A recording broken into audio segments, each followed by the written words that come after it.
Minnesota Congressman Tom Emmer. Are you here to apologize for the people in your state?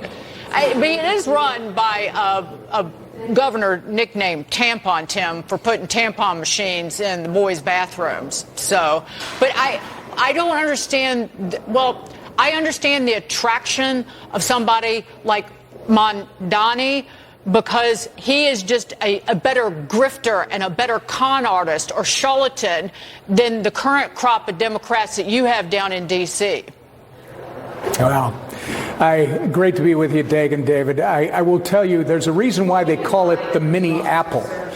Just like the citizens of New York City, the citizens of Minneapolis are going to have a choice to make.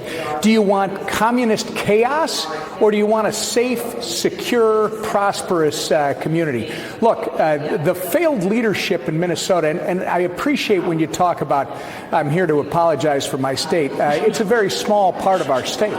I mean, we've got some great people all across Minnesota. The unfortunate part is because of the failed leadership of Tim Walz. I mean, this guy is a terrible executive. He took an $18 billion surplus, Dagan, just a couple years ago, and now he's turned it into a huge deficit. And you know all the stories about him. He's literally lied about everything. By the way, I don't know if you know, he just had the Minnesota taxpayers pay a $430,000 legal bill to prepare him for the testimony that he gave before the House Oversight Committee on his sanctuary state policy. So this is nothing new. Minneapolis is completely failed when it comes to businesses leaving, and this kind of leadership is just going to cause more exodus out of the core of Minneapolis. There's a reality that doesn't get a lot of attention in Minneapolis, from Jacob Frey to where you are now in that city. Somali gangs that roam the streets, that take on the businesses there, that graft from them, that rob them. Failure by Ilhan Omar, who's down there in D.C. with you, and now they're going to turn this over to someone who's going to push out anybody and leave it to the gangs. This is reality in Minneapolis. Well, I got to tell you, you brought up something that's incredibly important, and I'm glad that you're talking about it.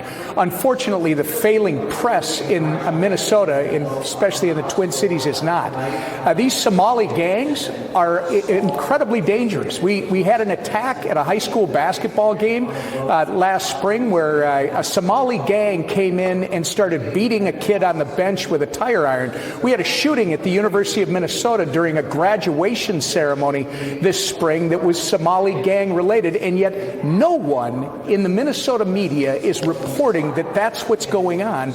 We've got Somali gangs that are causing these problems. Good news is I visited with our FBI last week, and they're taking action, but it's been a long time coming. Well, last time I talked to you, Majority Whip, you were getting ready to whip some votes for the One Big Beautiful Bill. Well, now you did that, got that into law. It's the BBL, I call it. And today, just a short while ago, you passed not one, not two, but three cryptocurrency bills. One of them goes straight to the president's desk, will be signed into law, the Genius Act, which establishes the rules for stable coins. The other two involve rules for crypto exchanges, brokers, and issuers, and then an anti-central bank digital currency. And at the same time, we've got news, at least a report, that President Trump could open up the 401k retirement investment market to cryptocurrency investments. This is the dawn of not just a new day, but the new century. No, that's exactly right. But remember, this is the first step in actually helping Donald Trump keep his promise to the American people that he is going to make the United States of America the crypto capital of the world. And these three bills you talk about, the Clarity Act is a market structure bill. That's to create the rules of the road. We've been driving innovation away from this country because we've had a government that literally does regulation through enforcement. You know, the former SEC chair, Gary Gensler, was one of the absolute worst. He says he has an open door. And guess what?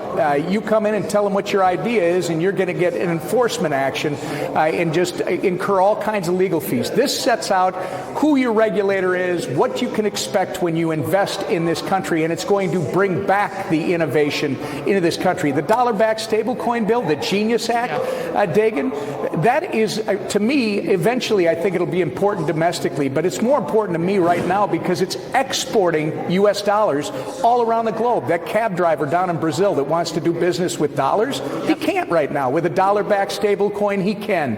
That young woman in Africa that doesn't even have access to the financial system may now have an opportunity to participate in some of the greatest markets in the world.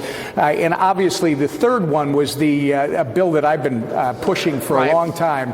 It's the Anti-Central Bank Digital Currency Prohibition Act, the Surveillance State Act. And none of this would be possible without the most pro-crypto president we've ever had, Donald J. Trump. This is codifying, legislating, getting it done, backing American opportunity and options. I love that. Whip Emmer, thank you so much. Keep whipping them. Great to see you, sir. Same.